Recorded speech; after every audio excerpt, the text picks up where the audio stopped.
Hello नमस्कार. स्वागत करते मी आपल्या निकिताज लाईफस्टाईल अँड व्लॉग या आपल्या मराठी यूट्यूब चॅनलवर, ज्यावर मी दररोजचे सुंदर असे क्षण, आजूबाजूचा परिसर, ट्रॅव्हलिंग, जे काही असेल आपलं डेली रुटीनचं ते तुमच्यासोबत शेअर करत असते. तर सर्वांना नमस्कार करते. आणि आज पोपटांनी नुसता राडा घातलेला होता. आज त्यांची खूप धमाल मस्ती सुरू होती आणि ते तुम्ही बघू शकतात. हे आमच्या गॅलरीत येणारे सर्व पोपट आहेत. हे रोज येतात. हे आमचे रोजचेच पाहुणे आहेत. म्हणजे जसं काही हे त्यांचं घरच आहे, ते इथेच राहतात, दिवसभर इथेच असतात. आणि आज ना त्यांचा खाऊ संपलेला होता, त्याच्यामुळे ते एवढा राडा घातलेला होता त्यांनी की मला सगळं काम सोडून पहिले त्यांच्यासाठी दाणे टाकायला यावं लागलं. आणि त्यांना खरंच खूप भूक लागली होती, त्याच्यामुळे ते खूप इथे एवढा गोंगाट घालत होते, खूप सारा गोंगाट घालत होते. आणि दाणे टाकताच बरोबर ते एक एक करून सगळे पक्षी जमा झाले, सगळे पोपट जमा झाले. एवढे पोपट येतात ना, खूप एवढी धमाल मस्ती करतात, खूप सारी धमाल मस्ती करतात. आणि झाडावर दिसतात की नाही, बाकीचे झाडावर जाऊन बसतात, कुठे वायरवर जाऊन बसतात, कुठे दोरीवर जाऊन बसतात, तर कुठे आमच्या या ते अँटिनाच्या छत्रीवर जाऊन बसतात, तर कुठेही जाऊन बसतात. आणि रोज आमच्या टीव्हीच्या अँटिनाची वायर रोज लूज करून ठेवतात रोज. पण इतकं छान वाटतं ना ते येतात तर खूप खूप भारी वाटतं. म्हणजे त्यांच्याकडे बघून आहे ना, असं दिवस असा खूप भारी जातो असं.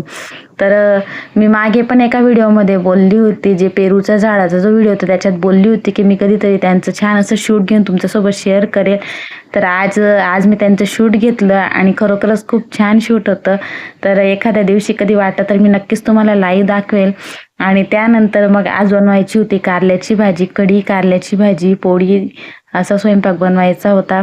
तर म्हटलं चला आज तुमच्यासोबत तव्यावर कारले कसे बनवायचे ते तुमच्यासोबत शेअर करूया. आणि आज तव्यावरचे कारले बनवायचे होते. अतिशय क्रिस्पी रेसिपी आहे ही. तव्यावरचे कारले हे खूप टेस्टी लागतात आणि विशेष म्हणजे ते खूप क्रिस्पी होतात. मुलं पण आवडीने खातील अशी आहे, पण खूप सोपी आहे. फक्त सुरुवातीला कारले घ्यायचे. कारल्यामध्ये कारले छान असे चक्रीसारखे गोलाकारामध्ये छान बारीक असे चिरून घ्यायचे आणि त्याच्यामध्ये खूप सारं मीठ टाकून ते एकजीव करायचं मिश्रण आणि ते 10-15 मिनिटासाठी तसंच राहू द्यायचं, जेणेकरून ते मीठ त्यात छान विरघळेल. आणि कांदा भरपूर घ्यायचा, खूप सारा कांदा घ्यायचा, जवळपास मोठे मोठे 2-3 कांदे घ्यायचे. आपले कारल्याच्या प्रमाणानुसार घ्यायचं, पण कारल्यापेक्षा कांदा थोडासा कमी असला पाहिजे एवढे कांदे घ्यायचे. आणि मी या ठिकाणी मोठे मोठे 2 कांदे घेतलेले होते. आणि कांदा कारलं चिरून झाल्यानंतर सुरुवातीला तेलामध्ये फक्त जिरं टाकायचं. जिऱ्याची फोडणी घालून फक्त लसणाच्या काही पाकळ्या टाकायच्या, नाही पण टाकल्या तरी चालतात. आणि कांदा टाकायचा. खूप कांदा छान असा क्रिस्पी फ्राय होऊ द्यायचा, खूप जास्त फ्राय नाही करायचा. जसं आपण भाज्या बनवत असताना जसं कांदा खूप जास्त फ्राय करतो पूर्ण, तसा नाही होऊ द्यायचा. त्याला थोडासा कच्चाच राहू द्यायचा, कारण की ते कारल्यामध्ये तो अजून छान फ्राय होतो. त्याच्यामुळे मी या ठिकाणी तेलामध्ये मोहरीने फक्त लसूण जिऱ्याची फोडणी घालून मी या ठिकाणी कांदा घेतला होता. आणि तुम्ही पाहू शकता की मी कांदा खूप जास्त लालसर नाही केला, मी मोजकाच त्याला थोडासा ब्राऊन शेड आला त्यावेळेस मी कारले टाकले.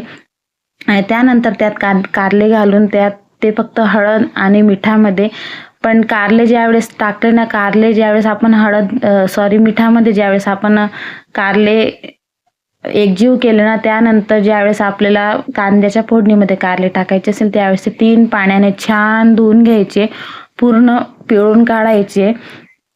त्यात थोडंही पाणी नाही राहू द्यायचं. पूर्ण पिळून काढल्यानंतर ते कांदे आणि कारले असे छान फ्राय करून घ्यायचे. सारखं हलवत राहायचं, जेणेकरून ते खाली करपणार नाही. अधूनमधून हलवत राहायचं. थोडंसं झाकणाची वाफ घ्यायची. 1-2 वाफेतच हे कारले होतात, खूप पटकन होतात. आणि मी झाकण ठेवून, असं वाटत असेल पण ते खूप क्रिस्पी होतात ते कारले. आणि छान असे फ्राय करून त्याला 1-2 वाफ मी आधीच घेतलेली होती आणि यानंतर पण मी अजून वाफ घेतली होती त्याची, पण एवढं काही शूट घेतलं नाही, शॉर्टकटच शूट घेतलं. आणि छान असं फ्राय झाल्यानंतर त्याला छान अशी वाफ दिल्यानंतर वरतून फक्त तिखट ॲड करायचं.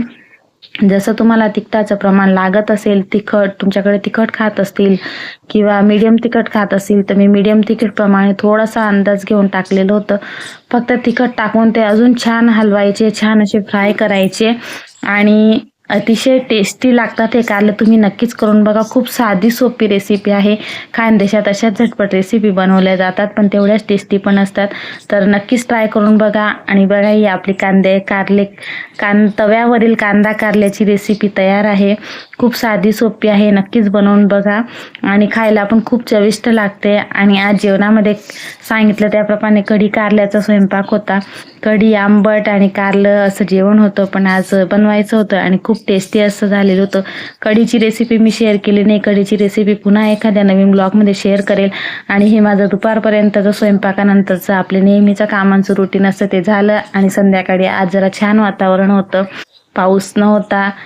छान असं आभाळसारखं वातावरण होतं. तर संध्याकाळी आम्ही बागेत फिरायला गेलो आणि हा माझा मुलगा आहे जो गार्डनमध्ये एन्जॉय करत होता. हे गार्डन आहे. हे गार्डन मध्ये सर्व प्रकारचे खेळणे आहेत. तर आम्ही संध्याकाळी असंच फेरफटका मारायला आलो होतो. आम्ही संध्याकाळी इथे वॉकिंगला पण जातो. मग वॉकिंगला आल्यानंतर थोडंसं मुलगा खेळला की मग आम्ही छान अशी वॉकिंग करतो. आणि वॉकिंग झाल्यानंतर मुलाचं खेळून झाल्यानंतर मग घरी येतो. रोज जातो, कधी कधी मिस होतो पण वॉकिंग ही शरीरासाठी आपल्या हेल्थसाठी चांगलीच असते. आणि संध्याकाळचाच टाइम असतो जो आपण थोडासा वेळ देऊ शकतो. सकाळी तर कामाची खूप धावपळ असते. आणि अशा प्रकारे आजचा व्लॉग होता ज्यात मी तुम्हाला पोपटांची धमाल मस्ती, तव्यावरील कांदा कारलं आणि बाहेरचं संध्याकाळचं थोडंसं रुटीन दाखवलं. तुम्हाला कसा वाटला आजचा व्लॉग ते कमेंट्स करून नक्की सांगा. आणि नवीन असाल तर चॅनलला लाईक शेअर सबस्क्राईब नक्की करा. आपलं नवीनच चॅनल आहे. तुमचा सपोर्ट हा खूप छान आहे तर असाच सपोर्ट राहू द्या. भेटूया पुढच्या एका छान अशा व्लॉग सोबत. तोपर्यंत सर्वांनी काळजी घ्या. धन्यवाद. थँक्यू.